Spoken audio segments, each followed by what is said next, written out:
Welcome back to the Badass Literature Society, where badasses come together to rate and review novels recommended by you. Hi, I'm Michael.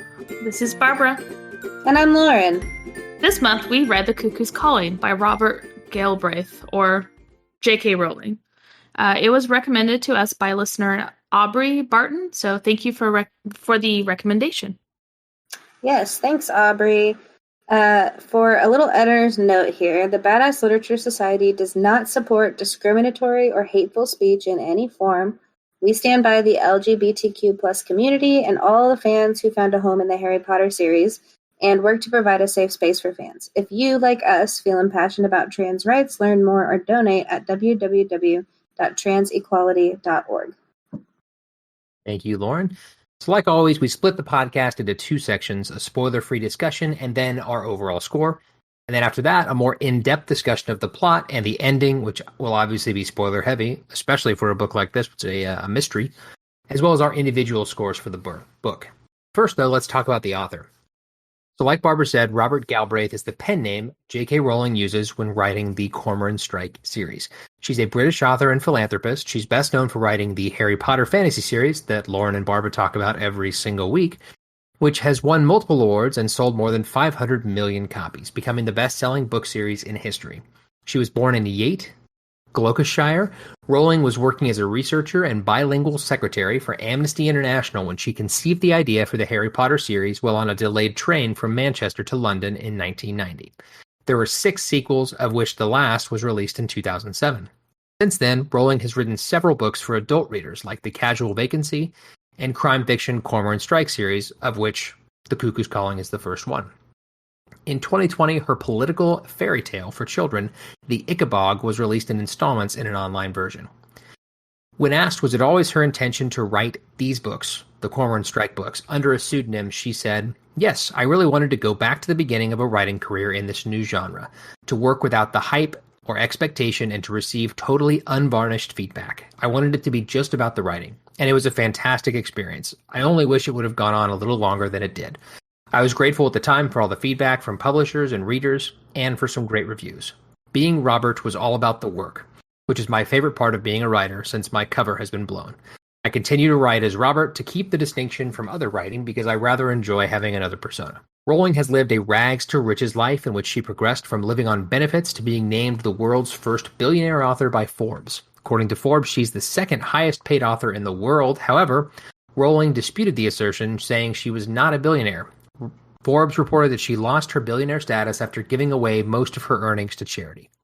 Rowling was appointed a member of the Companions of Honor in the 2017 Birthday Honors Service for her services to literature and philanthropy.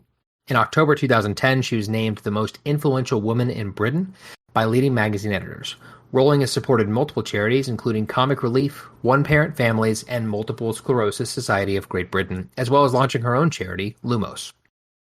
And now, Barbara's going to talk about some of the specifics of this book. So, The Cuckoo's Calling was originally published on April 4th of 2013. It is categorized as a mystery and crime, and it is 464 pages, and it currently has a 3.9 out of 5 on Goodreads, a 4.1 out of 5 on Amazon, and a 3.8 on Barnes & Nobles. It was nominated for the Goodreads Choice Award for Mystery and Thriller back in 2013, and it won the Anthony Award for Best Audiobook in 2014 and the Los Angeles Times Book Prize for mystery/thriller in 2013. Thank you, Barbara. And now, Lauren, if you will read us a brief synopsis, aka the back of the book. Sure. After losing his leg to a landmine in Afghanistan, Cormoran Strike is barely scraping by as a private investigator. Then, John Bristow walks through his door with an amazing story. His sister, the legendary supermodel, Lula Landry, famously fell to her death a few months earlier. The police ruled it a suicide, but John refuses to believe that.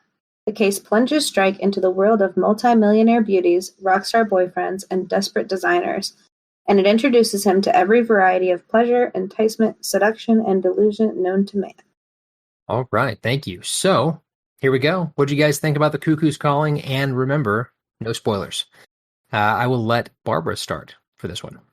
So I found this kind of hard to answer because I originally read this book 7 years ago, so I can't really remember my original feelings towards it. I do remember enjoying it, and I did enjoy it the second time rereading it, just mainly for the two main characters, which are obviously Cormoran Strike and Robin. I did enjoy the mystery element, even though it wasn't much of a mystery anymore for me, but I remember enjoying it the first time around. And obviously, it's a character-driven narrative, and I am a sucker for well-written characters. So. To be honest, going into it, I wasn't telling was really good, which is not surprising coming from, JK Rowling after Harry Potter. But the twists and turns of this mystery were also very well written. I really liked how there's some red herrings here and there, and you really felt like you were in the detective's shoes as he was going through and investigating the crime. And to be honest, some of the style reminded me of some of the Agatha Christie books that I've read, which I'm a big fan of hers. So that's a good thing. Like I said, I love a well-written detective story, and this book absolutely falls into that category. I mean, you were in his shoes like for every single thing. But I enjoyed the book overall. As you guys know, I'm a fan of the mystery genre, so I was excited to read this one. I'm also a Harry Potter fan, so I was excited knowing it was Rowling's writing. I will say that if you are going into this thinking it's going to be anything stylistically like Harry Potter, it's not at all. And it just didn't read at all like her style of writing, but I did still enjoy the style. I do think she has a tendency, I gotta plug Harry Potter here if we haven't already enough, toward giving female characters names with alliteration, like Luna Lovegood, Lula, Landry, really? I do know that she does that a lot. I'm not quite sure why. I thought it was funny, but because I read the whole Lula Landry thing, and I was like, man, that reminds me a lot of someone. I liked the characters. They were kind of predictable as far as following the typical detective novel trope, with like the, quirky detective that has something wrong with him is troubled, and then like the spunky side character that is like the assistant. It was really slow through the first half for me. It seemed like there was a lot of excess information that I feel like could have been left out. I just couldn't get behind the pacing, even though I did ultimately enjoy the story. Like Michael, I mean, you both said that it was a well-written story. The storytelling was good, but the pacing I struggled with. And I also, side note, struggled with the audiobook.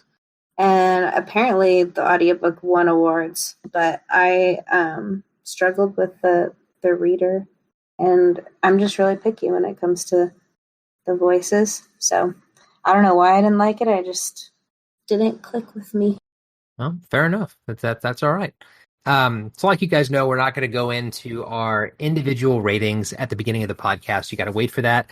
But our group score for this one ended up averaging out at a 7.8 out of 10. So that's a pretty solid score.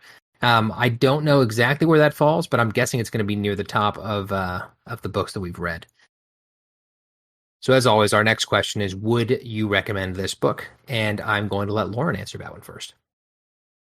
I would recommend it. I think that I would recommend it to people that like the mystery novels. I don't know that I would necessarily recommend it to my psychological thriller people. I felt like, and I'll get into this more later, that there just wasn't as much action as I'm used to in those books. But it's a solid read. I would recommend it. Barbara? I actually have recommended this book to a few people before. I believe I recommended it to Michael, I think his mom, a few of my friends. So definitely would recommend. But I did start out with like the people who were fans of Harry Potter. I did preface the recommendation with just saying like this is nothing like Harry Potter, so don't expect that going into it, because I feel like you might be a little disappointed if that's what you're looking for. I also thought it could maybe be a little graphic for people who don't normally read murder mystery books, but I feel like you kind of should know that going into a murder mystery because it says murder in it. So obviously it's going to be graphic because of that. And I'm also not quite sure how it falls with other murder mystery thriller books. I do read a lot of mystery, but not as many as like thrillery ones. Like I love Agatha Christie, and I wouldn't say hers is. I think hers is more of a mystery. Sherlock Holmes and that kind of stuff are the kind of mystery I like. I'm not a huge fan of the thriller ones, just for the sake of thriller. So I'm not sure if those people would like it because I feel like how Lauren mentioned it might be a little too slow for them.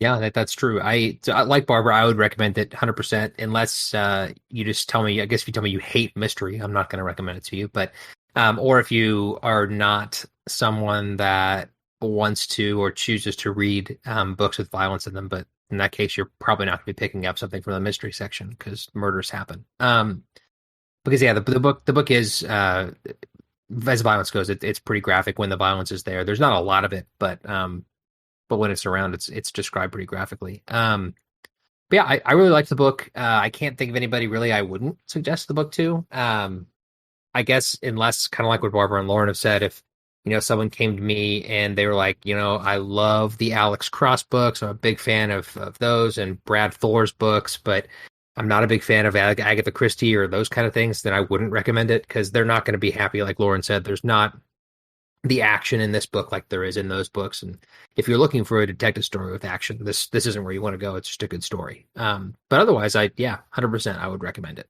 Well, guys, that's it. We made it to the end of the first half of this episode. For those of you like us on Apple Podcasts, Spotify, iHeart Podcasts, wherever you're listening to us, please give us a rating if you liked it. Also follow us on Facebook and Instagram. In both places, our handle is @BadassLitPod. We'd love to hear from you guys. If you've got a book you want us to read, let us know. If you just want to talk to us, let us know. If you've got something you want us to talk about in our bonus episodes, let us know. And now Lauren is going to give us a short preview of what we have coming up next month. Next month, we are reading City of Brass by S.A. Chakraborty, which was recommended to us by a listener on Instagram @DLazensky. Thanks for the recommendation. Here's the preview. Nari had never believed in magic. Certainly she has power. On the streets of 18th century Cairo, she's a con woman of unsurpassed talent. But she knows better than anyone that the trade she uses to get by, palm readings, czars, healings, are all tricks, sleights of hand, learned skills, a means to the delightful end of swindling Ottoman nobles. But when Nari accidentally summons an equally sly, darkly mysterious Dijon warrior to her side during one of her cons, she's forced to accept that the magical world she thought only existed in childhood stories is real. For the warrior tells her a new tale, across hot, windswept sands teeming with creatures of fire, and rivers where the mythical Marids sleep, past ruins of once magnificent human metropolises, and mountains where the circling hawks are not what they seem, lies Daybabad, the legendary city of brass, a city to which Nari is irrevocably bound. In that city, behind gilded brass walls laced with enchantments, behind the 6 gates of the 6 Dijon tribes, old resentments are simmering. And when Nari decides to enter this world, she learns that true power is fierce and brutal, that magic cannot shield her from the dangerous web of court politics, that even the cleverest of schemes can have deadly consequences. After all, there is a reason they say be careful what you wish for. Dun, dun, dun. Dun, dun. I'm excited for this one. Just so you know, Lauren, that the word it's jinn. It's the plural word for genie. Jen. I just wanted to let you know, just for your personal reference, because it's going to come up probably a lot next month since it was in that description a few times. So, but anyway, I'm excited for that book. We'll get there next month. But remember, as we go into the second half of our podcast now, it's an in-depth look at the book. We're going to talk about the ending. We're going to spoil the murder. We're going to spoil the mystery. If you want to read this book, stop listening right now. More important than it is sometimes, because it's going to ruin the book if you keep listening if you want to read it. So leave now. Come back when you're done. But for those of you sticking around for the spoilers, here we go.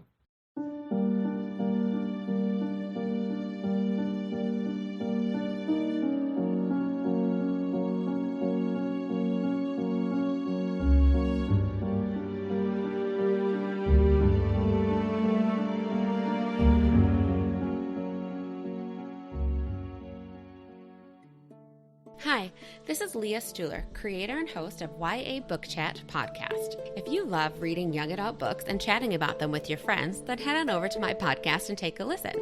Each episode, my guest and I chat about a different YA book. We start spoiler-free and then head into our spoiler section where we dive into the mysteries of each book. And we do it with laughs and fun along the way. You can listen to YA Book Chat on Apple Podcast, Spotify, Stitcher, iHeartRadio, and wherever you get your podcast. And now, back to the show.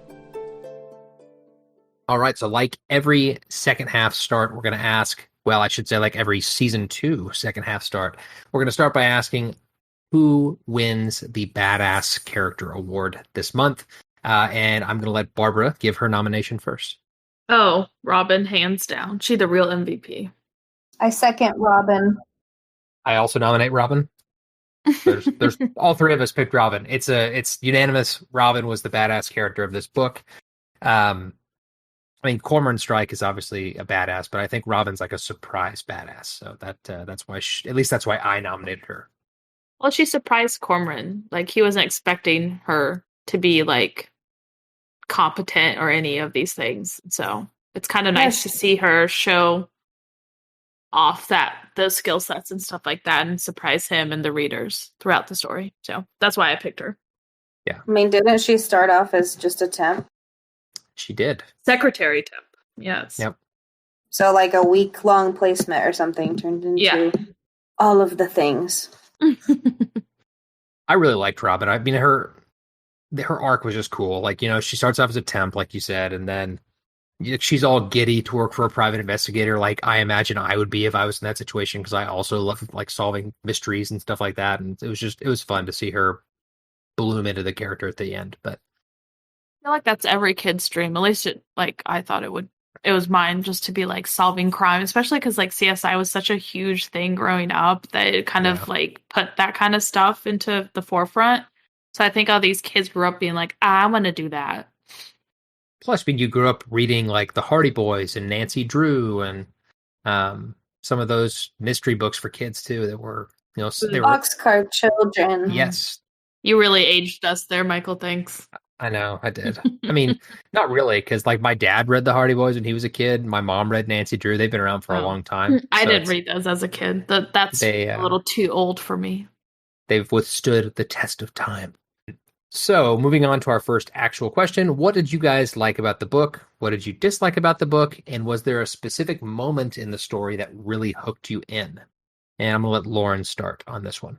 So I liked the characters. They were very fleshed out, perhaps a bit too much. And not like being nitpicky, but I just felt like that contributed to the dragging a little bit, or the slowness. But they were entertaining to follow the storylines. I liked the plot being intertwined with other subplots. So like the overarching investigation, like the big investigation that was for Lula Landry's murder, being balanced out with other smaller jobs for Strike and just other things that were happening to kind of divert your attention. I think that was well done to intertwine some of that. I'm trying to think what the specific point was that hooked me in. It was well into the book, like probably 65% of the way in, when like they really started to get into the actual investigation. I felt like until that point, it was kind of slow. So I'll jump in next here. I liked the way that the story was written. I don't like mysteries where they, like, you feel like, you know, like the stereotypical like person in a cartoon where you leave like a trail of candy and you're following the candy piece by piece and everything's given to you. I really liked how this was written, because I mean, obviously eventually that happens because she needs to tell you what happened. And if you haven't tried to figure it out to that point, then there you are. But what was cool about how this was written is you get to see everything that Cormoran sees and experiences. And yeah, some of that ends up not being relevant, but it's cool to see it from the detective's perspective as he's going through trying to solve the crime. At least I thought that was cool.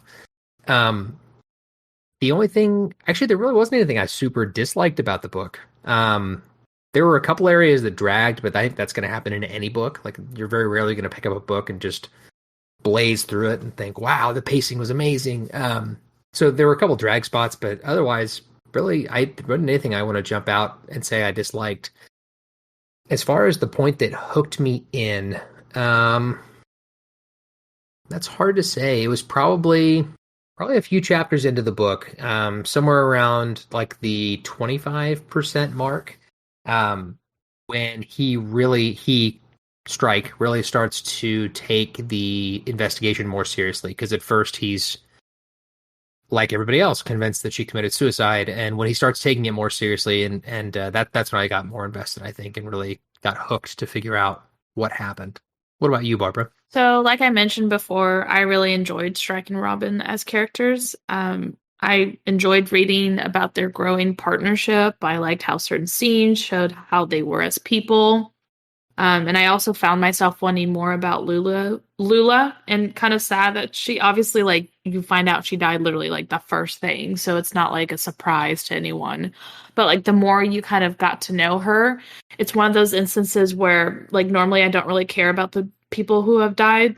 But in this case, I feel like JK Rowling did a good job of making me feel kind of like regretful that she had died and wishing that it was somebody else.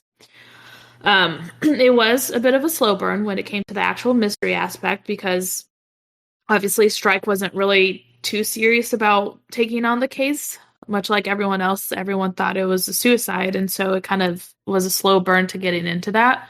But I don't think I minded so much because I just wanted to learn more about Robin and Strike.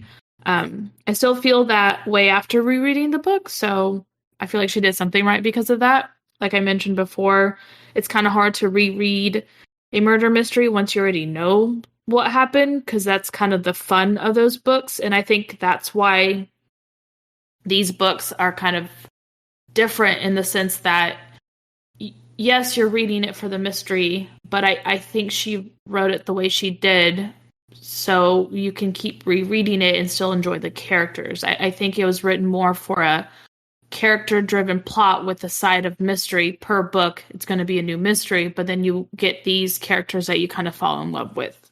I did, though, forget about how many words I had to look up when I was reading this. And I'm not sure if that has anything to do with just British people having a much better vocabulary, or if that was just J.K. Rowling being a bit pretentious and just it's the latter. Yeah, probably. I wanted to be polite, but you know. You don't have to be. That's true.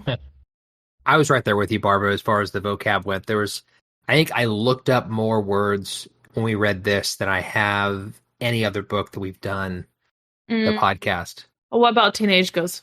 That one was the same thing. I mean, there were some words I looked up there, but and maybe I just am saying it wasn't as many because just shorter book. But there were a lot of book words I had to look up, which is fine, expanding your vocabulary. But it was a little bit annoying, and I could find it even more annoying. So I read this book on a Kindle, so I could quickly just press and hold, see the dictionary definition, go, oh, cool, and then move on. If I was reading like the paperback copy of this, that would have irritated me because then you got to sit there with a dictionary.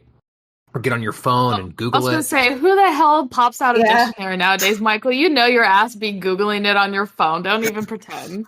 In either case, Michael has a pocket dictionary. True, I do.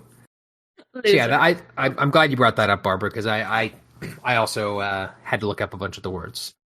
It was 100% just Rowling being pretentious. Or just trying to, I don't know. Writing from the Robert Galbraith, or however you say it, persona, maybe she was trying to make the voice of her writing sound, so much different. And so it was just a little bit of overkill, I feel. Think about it. If you've only ever read Harry Potter from her, since that's pretty much what she's known for, that's it's a children's book, technically. No, it's not. I mean, it is. It's not even considered young. Considered children up until the fourth year or something, and then it kind of swings up to young adult.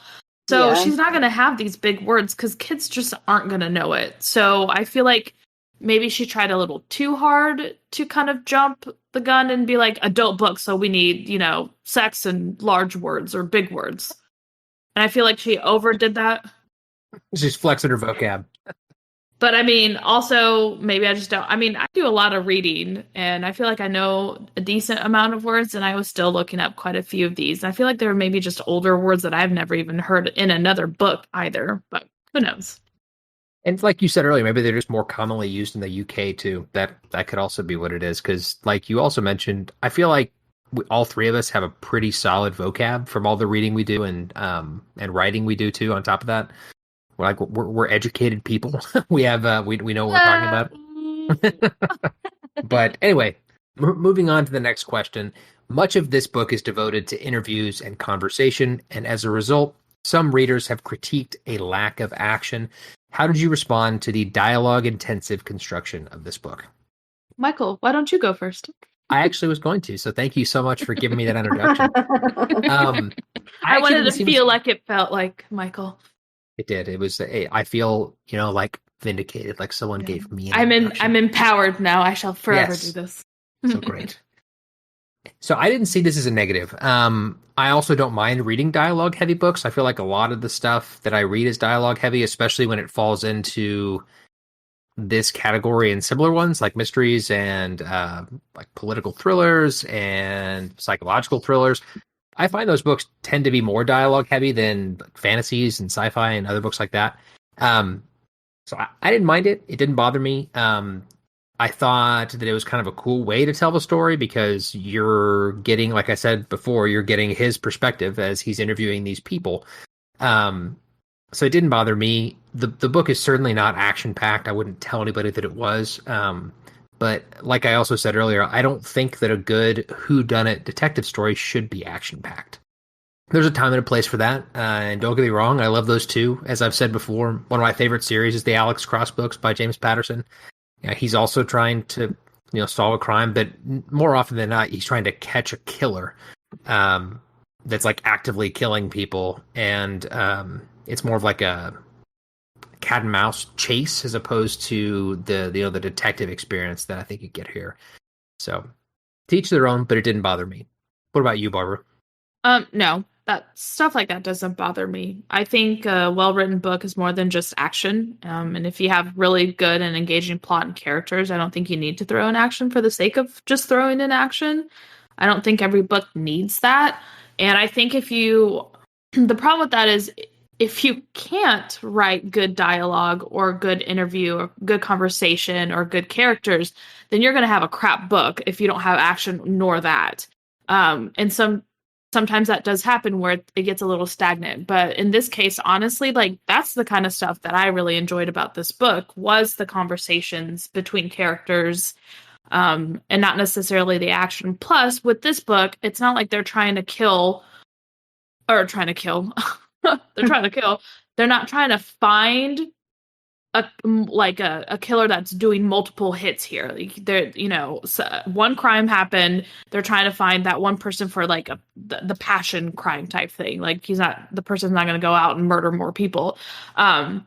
And the first two books are like that, where it's just a one and done.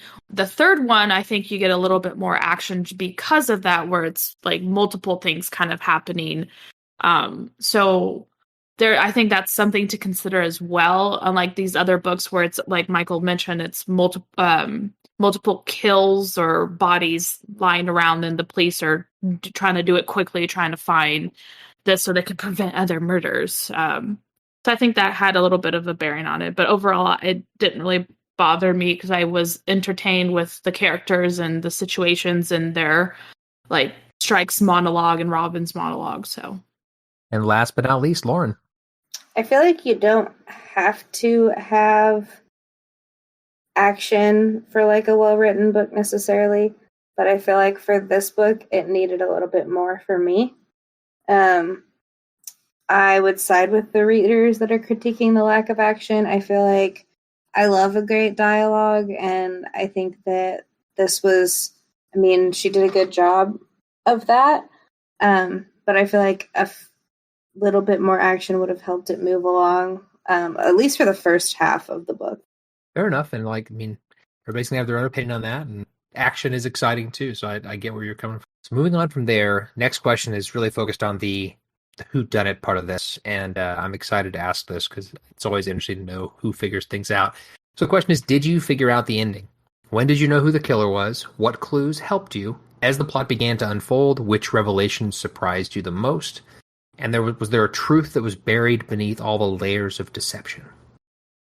And I'm going to let Lauren start. No, I was going to say I want to hear from Barbara because she's the one that always freaking guesses what the ending is going to be on some of these books. Sure, she does.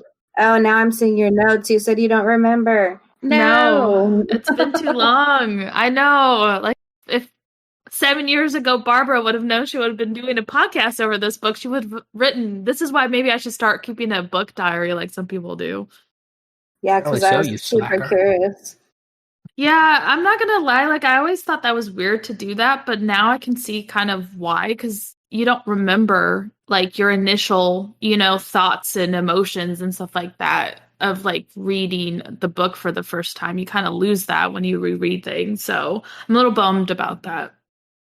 Now, to be honest, though, if somebody approached me right now and said, do you want to bet $10,000 that Barbara predicted this book? I would say absolutely, because I've never experienced, maybe like one time, I've experienced like a book or a movie or a TV show where there was something to predict and she didn't predict it. So odds are Barbara figured this out. I don't know. That's a lot of money you're putting on me. I wouldn't make that bet personally. I kind of want to say, like I said, I don't really remember anymore. It's been way too long, but I kind of want to say on this one, I was like, it took me a little bit longer than the other two that I've read of the series, where I kind of was like, oh, that's kind of an apparent one. I feel like this one was the only one because, like, you do suspect John. And then you're like, no, there's no way. Like, there's no way someone who murdered this person would be like, investigate me, and I think that's what this one kind of threw me off.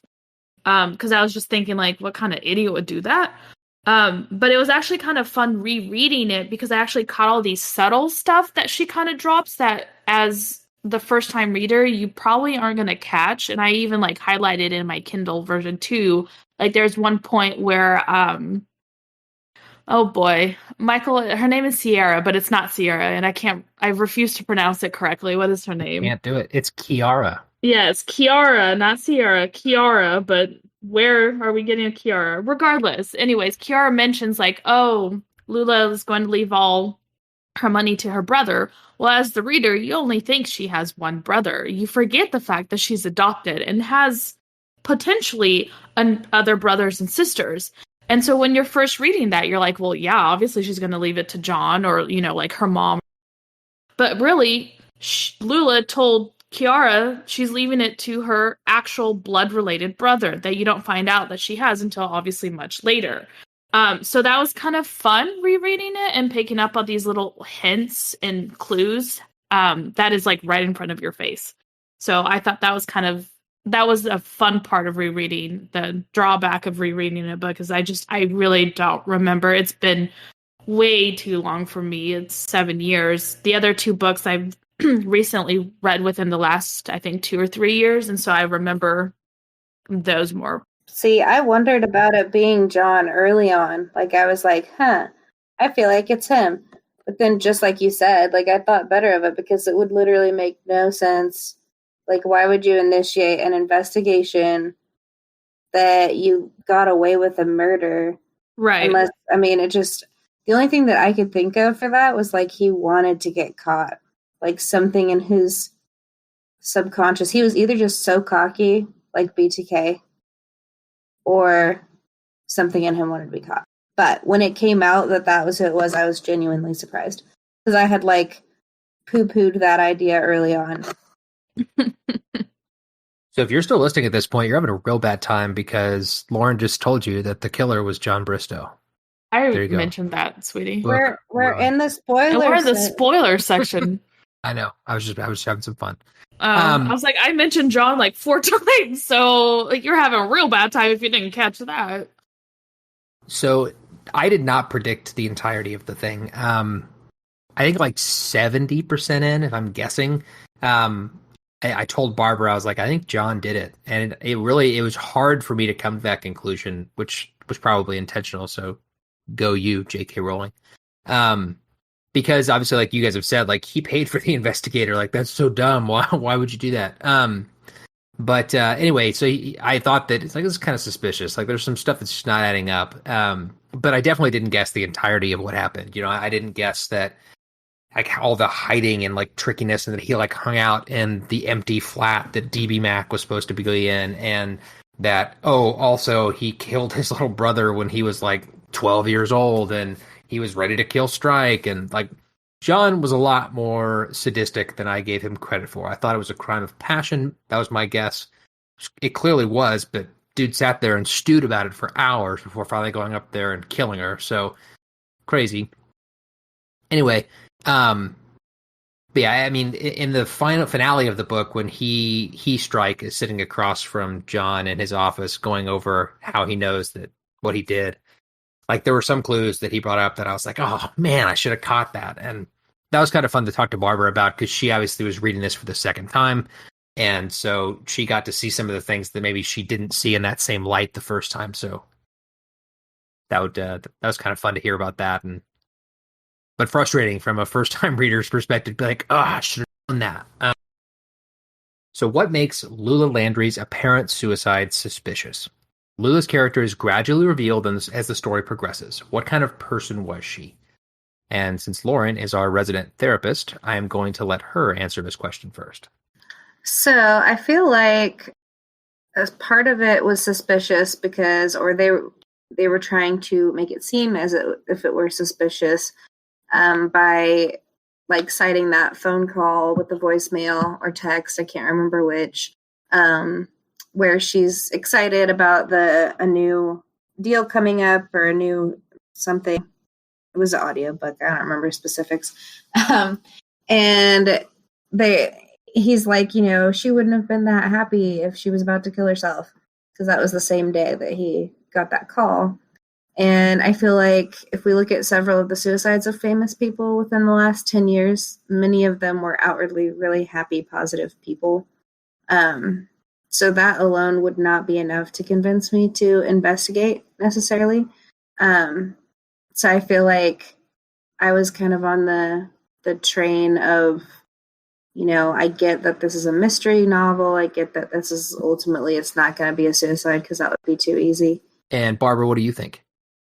So, like Lauren said, I feel like this is kind of a hard question to answer just because I feel like suicide isn't an easy thing to answer. Like some people do show signs, and while other people, you know, they'll go to a party, be just what you think is fine, and then do it. So I feel like in that case, it's just kind of hard to judge that. But I think what it boiled down to is just how the police kind of ignored all these facts.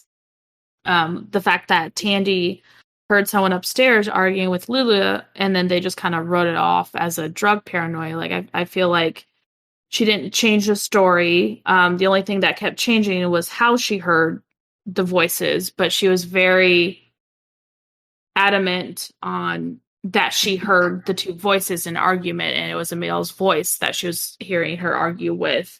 And it didn't matter that people were kind of like making fun of her and like really kind of discrediting her on that. She didn't change that part of the story. So I think that, I don't know if the like stuff the police ignored per se, but I think that it's kind of a cliche in some of these books where the police, especially if it's a crime involving someone high profile, they want to solve it. Like they don't want the bad press of like, why can't you figure this out? So they kind of rush things. I think if you look at the facts the police had that they didn't dig into very much, the obvious answer was not that like, oh, it's clear like she killed herself, but it was that it's like, oh, well, there's nothing pointing to any suspicious behavior, so she must have killed herself. And I think at the beginning of the book, JK Rowling did a really good job at laying that out to make it seem like, you know, Strike was almost crazy for like taking this case. Like, why would you want to investigate this? It seems to be a stereotypical open and shut case. There's no evidence. So she must have jumped. And obviously, you know, as the cards were slowly shown throughout the book, it becomes clear that's not what happened. But I think it's a situation where the police wanted it solved. They wanted case closed, so they didn't look into it as deeply as they probably should have. And the evidence that they did have was showing that there was likely no foul play. That's just my opinion. But so I also agree with the things that they said as well. Like it doesn't matter if she looked happy and all the things they were trying to point to. Because like Lauren and Barbara both said, that's not really an indicator as to whether or not someone's going to, make that awful decision. So anywho, moving on to the next question, which I'm excited to talk about. This one is, why do you think Barlow hired Strike? Investor, he committed. Like, that just sounds really stupid and irrational for me. I just feel like it was a bit of a stretch to think that he wanted to prove that Jonah, which is Lula's blood brother, killed her. I feel like if he wanted to prove this, then he should have maybe done better research or planted things better if this was his like game plan all along. I mean, I guess he couldn't predict that Strike was actually good at what, he said that he's going to do. Like, maybe since Strike was kind of new, maybe he thought, oh, like, this idiot here isn't going to be able to solve anything. I'll just feed him some information and he'll come up with this conclusion that Jonah was the one who murdered Lula. And there we go. I got away with it and I get the money inheritance or whatever. But I just feel like it was just too much of a stretch for me, I think. And he would have obviously had gotten all the money and stuff like that because they didn't find the will. And maybe that's what he was worried about because he knew that she wrote a will. He just couldn't find it. So I think maybe he was worried that the police would have found it. And that's why. But like, it was 3 months. The police didn't find the will. It was deemed a murder. It was deemed a suicide. And there you go. Like, he would have gotten all her money. He would have been perfectly content. But no, he had to go and screw that up and be like, oh, someone look into this case. My sister got pushed, not suicide. And then he literally caused, like, maybe it's a hubris thing. Like, it was his own hubris that he thought he could get away with it and Jonah killing Lula. I don't know. But it was a little too far-fetched for me and kind of stupid. And that's kind of where I was just like, oh, okay, that's a little much. I'm with you there. I mean, I don't know why he hired Strike. There is no logical reason that he would have. He got away with it. Like, the investigation was closed. They declared it a suicide. If he hadn't hired him, then the money would have likely gone to the mom who was on her deathbed, and then he was the only child left, and he would have gotten all of the money. I mean, he could have murdered the mom. It was probably not past him to have done that. Do you think it was because of like his uncle? Like, he was afraid his uncle would have gotten some of the money?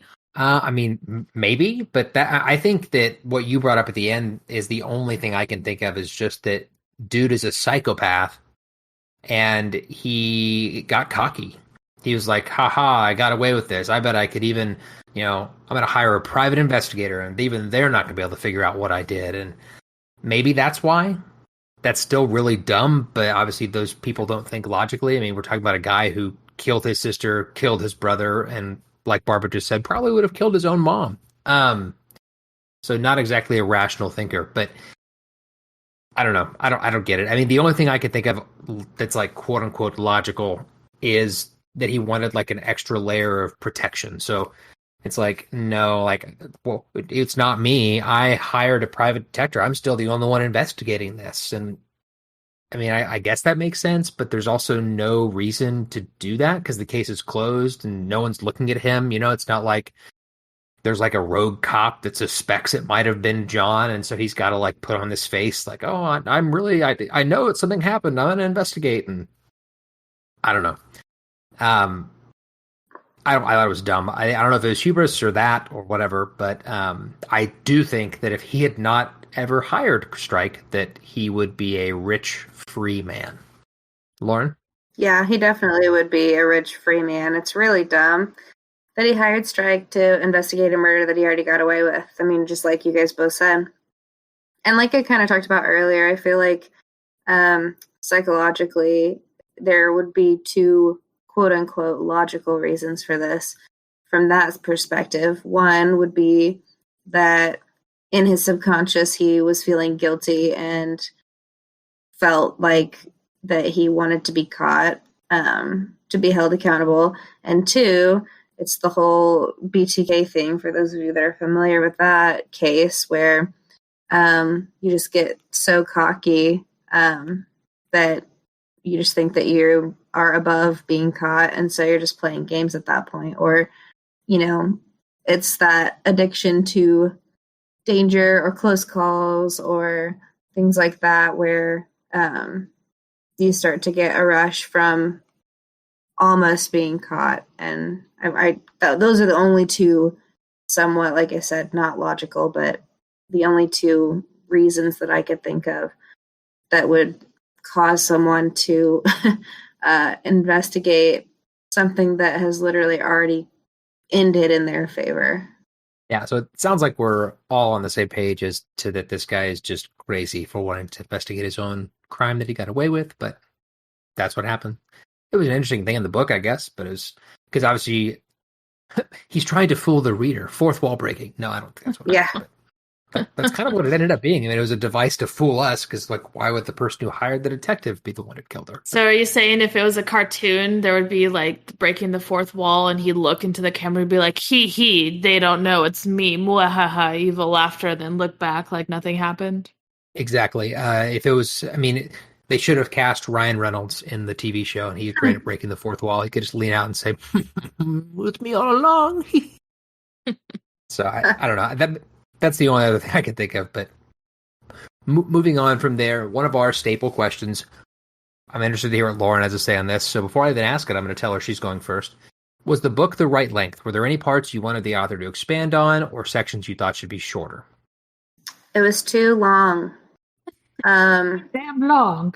It was too long.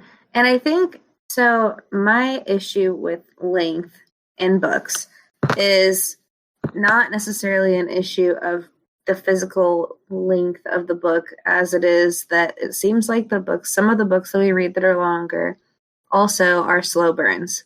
And for me, especially with this genre, I like to be hooked right away. Now, if I would have been hooked right away and it had more action to keep it going during the first 60-70% of the book, then I don't think that I would feel like it was too long. But for the sheer fact that it took me so long to even really get into, because it was slow and there was just a lot of unnecessary details, I think that kind of is why I think it's too long.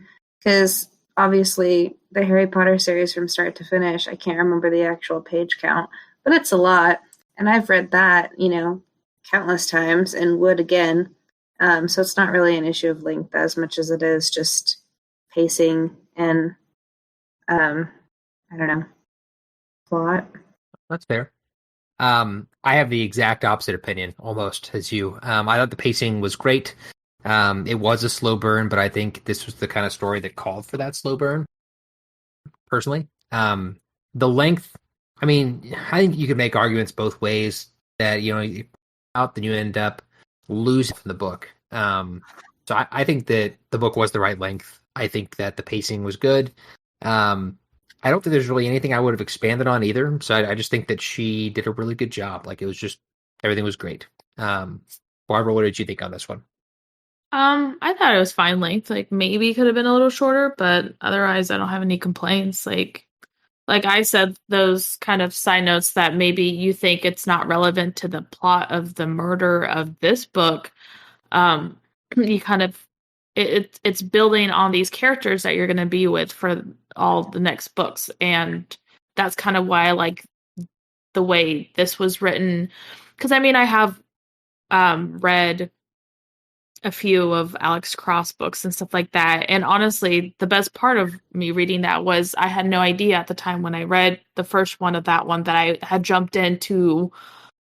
I think I read the number 12. I didn't even start on the first one, and there was no problem. I literally picked up the book, read it. Okay, cool. I was a little confused on some of the characters because I didn't know who they were, but I didn't have any issue. And I feel like if you do that with this series, you're going to have some issues because you're not going to know the background on these two main characters. And I think that's what I enjoyed about these book, not necessarily the murder mystery of them, but just the characters that kind of that you're interacting with, and you kind of get that more with this one. And yeah, it kind of does ruin a bit of the pacing, but I didn't have that much of an issue with it just because I enjoyed reading that. I didn't think it was boring because of that. Fair enough. Moving on to another one of our staple questions. Who was your favorite character and why? And I'm going to take this one first. So I am going to be stereotypical and choose the main character. I loved Strike. I thought that he was really well written. The more you learned about him, the more I liked him. He was a flawed character, but he was also a very interesting character. The past that she built for him that I'm hoping to learn more about if I read more of these books was very interesting. Everything about his character. I really enjoyed his character. He's not perfect. He's not always a good person, but he was a really well-written character and a very well-written detective. Lauren? I agree. I picked Strike as my favorite character. I also really liked Robin. Obviously, voted her as a badass character. But I feel like if I were to read further into this series, which I don't know that I plan on, but I know that's a later question, I just feel like that his character has a lot to be expanded on still. I mean, I feel like we got a lot, but what we got wasn't as in-depth as I would hope for. But I feel like he has a lot more complexities to his character than what we got to see. So I would be curious to learn more about, like Michael said, his past and all of that. But he was the flaws that the author gave him were appropriate and made him relatable and real. And I enjoyed his perspective. Barbara, what about you? I feel like this is the one thing that I don't agree with you. Well, not agree with you guys, but like you guys tend to have the same favorite characters, whereas mine's always like the complete opposite. I find that kind of interesting, but mine's not Strike. Mine's actually Robin. I really enjoyed her character. And knowing, because like I said, I've read the first 3 of the series, knowing a bit more about her background and stuff like that, the certain things, why she does things is very interesting to me. So maybe if I had originally just read the book the first time, I would have picked Strike, but I just really like her. The only thing I don't like about her is how she's an idiot with Matthew, but he's just kind of a tool, and I don't like him whatsoever, and I don't like her being with him, but that it is what it is. The one thing I wasn't a huge fan of with Strike was just his creepy commentary about women. Like, I felt a little uncomfortable sometimes reading some of the stuff that he like mentioned about women, so that maybe that was the drawback for me. But other than that, he is a good character, and I do enjoy him, but some of his commentary about females I was a little uncomfortable with. He definitely did have some creepy commentary. I would agree with that. Like, especially when he was interviewing the help where Lula works. I forgot the cleaning lady's name, but Lachinka? Yeah. Like, she was just like, oh, yes, and she has really tight jeans on, and I kept creepily looking at her ass, and I'm like, okay, dude. Like, okay, I get it. Like, guys think that, but I don't really care to listen to that, and I feel like it overstepped on certain stuff when she was, like, mentioning that, and I'm like, okay, cool. You weren't desperate for the internal perspective as a guy looks at a girl's butt, Barbara? No, don't really care about that, personally. Moving on from there, let's go a little bit deeper. What did you guys think of the title? And by that, I mean, what did you think that the title means, like Cuckoo's Calling? And also, why do you think that Lula isn't referred to as Cuckoo very often in the book? And I'm going to let Barbara take this one first. Okay, so to be honest, I had no idea what the heck the title actually was about. I don't know anything about cuckoos. I just knew that it was a bird. I didn't have no idea. So like when I read this, I was like, what the hell? Like, what's a cuckoo calling? Like, why is it named that? So obviously I Googled it because I had no idea. Once I looked it up, the title is actually very clever because I feel like it has a double meaning. And once you finish the book, you catch that double meaning. So a cuckoo bird, I believe, like the mom just deposits the little baby egg in some other bird's nest. So it's not even like the cuckoo's nest. And then that bird is expected to like raise this person's child. And then when the little cuckoo bird is like born, he goes around and like pushes all the other little birds out so he can have the full attention of that mom and dad, which is even his mom and dad, for the record, which is literally what John does. Like, that's literally his motivation, I feel like, is he's jealous of Charlie.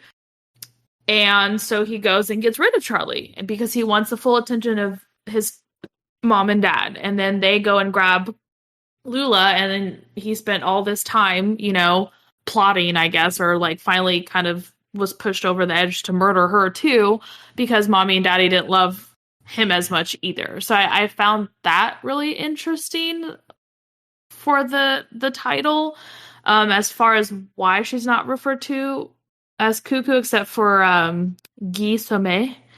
I don't really know. Maybe it's just a tongue-in-cheek type thing, like after death she's calling to them. I don't really know, but I thought the actual cuckoo bird and that what they do really interesting and clever.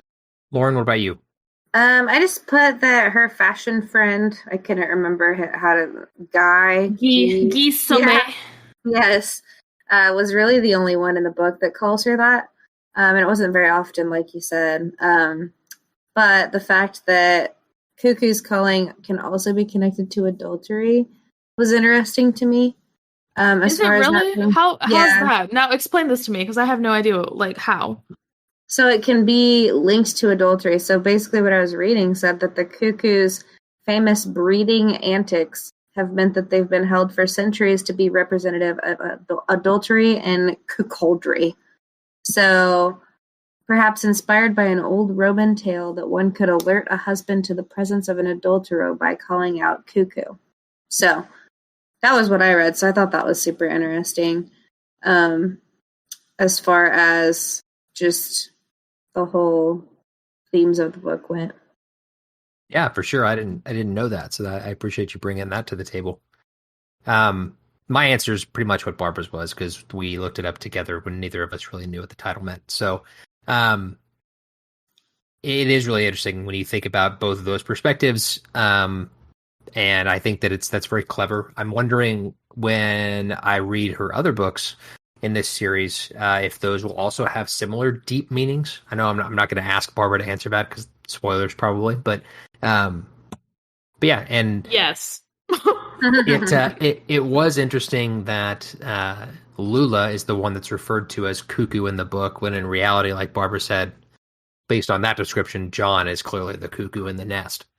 I feel like Rowling does a good job in general of being super intentional about like the different wording that she uses. And I'm not talking about her ridiculous, pretentious vocabulary in this book. I'm talking about like in Harry Potter and like in this book as well, just like choosing very specific things that seem like they're off the wall, but have super specific meanings. Yeah. Apparently she also based it off of apparently a poem, which is just saying like, or lamenting the one who died too young. So I guess that fits as well. But like, so that brings us to our penultimate question. Would you read another book in this series? Why or why not? And I'll start on this one. So yes, I plan to read some more books in the series. Barbara owns all but the newest one, I think. And I really enjoyed the characters. I really am excited to see where Cormoran and Strike. Great, Michael. Good job. Cormoran. They're two people? Spoilers, split personality. No, where Cormoran and Robin go from here. I really liked the way their relationship developed in this one. So yeah, I definitely want to read more. What about you, Barbara? Well, obviously I have read more. Like I've mentioned a plethora of times. I've read the first 3. I do own the 4th one. I plan on, if I do plan on reading the fifth one, I plan on buying that used because I don't want to support her anymore. So that was kind of my plan, and I'm still a little iffy about reading that. And the problem with that is like I really, really enjoyed Strike and Robin. I want to know more of like what's going on in their personal lives, not necessarily the mystery. So maybe I'll just read past that part just to get them. I haven't quite decided, but obviously I have read the other parts of the books. I will say I did not enjoy the second book as much as I did the first one, and then the third one does drag a little bit, but there's, I think, a little bit more action in that one, but it's much longer than the first two. And at one point, I was just like, "Oh, can we just get over it and let's just move on?" But overall, I do enjoy the books, obviously, because I have them. So I feel like I will probably not read more books in this series, and that is simply just a time thing. Like, if I had all the time in the world and my full-time job was just to read all day, every day, I would definitely say that I would read more of these books. So it's not against this book, but I feel like my TBR list is so long, and there are lots of other books that I would rather read more, that this isn't one that I'm like, yes, I definitely want to read another book. Like, some of the books that we've read, I'm like, yeah, I need to add that to my list. This was just like, I would read another one, but it's not like something that I feel like I would add to my stack of books, if that makes any sense. Fair enough. Yeah, that makes sense. no, not at all. Just Barbara is deeply offended. I'm sorry, Barbara. I mean, if there's always the TV series, if you don't really care about supporting her, because she already got, like, regardless if someone watches or not, she got the money off of that. So there's always that if you enjoyed the characters and stuff like that, and you don't care about reading the book, because they're much shorter than actually reading the physical book. So I didn't realize that they did a TV series on it. yeah, they made them. I enjoy them. I've watched all of them, but the Lethal White one, since I haven't read the book yet for that one, and I really like it. I really like the actors and stuff like that they picked to portray the characters. I mean, Strike looks nothing like what I envisioned him to look like at all, but it's kind of hard to, I feel like, find someone who looks like him and acts. So I enjoyed the characters they chose. I haven't finished the first season, which is the first book, but What are you guys watching it on? it's on HBO Max. Previously, it was on just BBC, and then it was really hard to find it here in America. But then Cinemax, I think, got it for a little bit. And that's where I watched the first three, I believe. And then something happened, and HBO Max has them now. Yeah, nice. I'll have to check it out. So, guys, it's time for the final question. Was the ending satisfying? And I'm going to let Lauren talk about the ending first. It was satisfying in the sense that I wasn't expecting it, but it was also kind of frustrating just because I feel like I thought that it was him early on, and like kind of shook that off because I'm like, no, that would be stupid. And so, yeah, I mean, it was satisfying in the sense that, like, I enjoy when I'm not able to predict an ending, but this one was kind of a more than one emotion because I feel like I could have predicted it, but I didn't. I have similar sentiments. So it was satisfying and frustrating, like Lauren said, at the same time. I'm usually decent at figuring out a whodunit story. Admittedly, not as good as Barbara. You need to stop saying that, because people are going to expect me to, like, predict everything, and then I'm not going to, and everyone's going to be real disappointed. Our two fans are going to be real disappointed. Y'all need to stop. I secretly hate you a little bit for how good you are at that, but you're really good at it. So this one threw me for a loop though, and while that was frustrating, it's also satisfying because a good mystery shouldn't, like I said, just lay it out for you. So it's nice that it did throw me for a loop. That made it interesting. So yeah, I would say the ending was definitely satisfying. Yeah, except for the motive of hiring Strike. Yeah, I liked it. Like, I'm still kind of not okay with that, just because it was so good up until that point. I feel like it was just stupid, like just a stupid move by someone who it looked, all intents and purposes, looked real smart because obviously he got away with 2 murders. But besides that, yeah, it was wrapped up nicely. I think it was Strike or JK Rowling, whatever you want to say, like did a good job of explaining everything just in case you didn't catch everything. Like I feel like they always tend to do in these books, like they explain, unless you've read a really crappy one where they're like, then this is how it happened. You're like, how did we get to point A to point B? And I missed everything here. But so yeah, I thought it was nice and it kind of gave you a little snippet of, their relationship moving forward, that obviously Robin's going to stick around and curious to know how that's going to go. So it was fine. Fair enough. So we got to the end. Let's talk about our scores. As you guys know, our group score for this one ended up being a 7.8 out of 10. So let's go down the list. Barbara, what was your score for this one? Mine was a 7.75.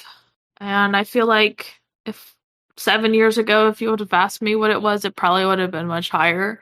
But rereading it a second time, that's, I guess, what I'm rating it the second time, which is still a good score, just probably not as good as maybe it would have been back then. Fair enough. What about you, Lauren? I gave it a 7 out of 10, and that was mostly just for the last 30 to 40% of the book. Fair enough. I gave the book the highest score, which is probably not going to be super surprising based on what we've talked about already. But I gave it an 8.75 out of 10. I really enjoyed this book. It's my second highest rating, below a couple others. So I really enjoyed it. So yeah, those are our individual scores. That's how we got to 7.8. That's it, guys. We made it through another episode. So thank you so much. That's what I was waiting for, and nobody did anything. You guys react to that. So everybody's like, crickets. Anyway. I was looking at the character reference. I'm like, God, we didn't talk about crap of anyone, just maybe 3 people. And I was doing the same exact thing. And then I was like, oops, he said something. Let me So you guys left me hanging. Anyway, thank you so much for listening. We are Badass Literature Society. Hopefully you liked this episode. If you did, let us know. Get on Apple Podcasts, get on Spotify, get on iHeartRadio, give us a rating. That really helps us out. Give us a review if you want to, too. If you've got a book recommendation, let us know. Just leave us a comment on Instagram or Facebook. Send us a DM. We'd love to add your book to our list and talk about it. Follow us in those places, Instagram, Facebook. Our handle is @BadassLitPod. And with that, we'll see you guys next month. I'm Michael. I'm Barbara. And I'm Lauren. Bye. Bye. Bye.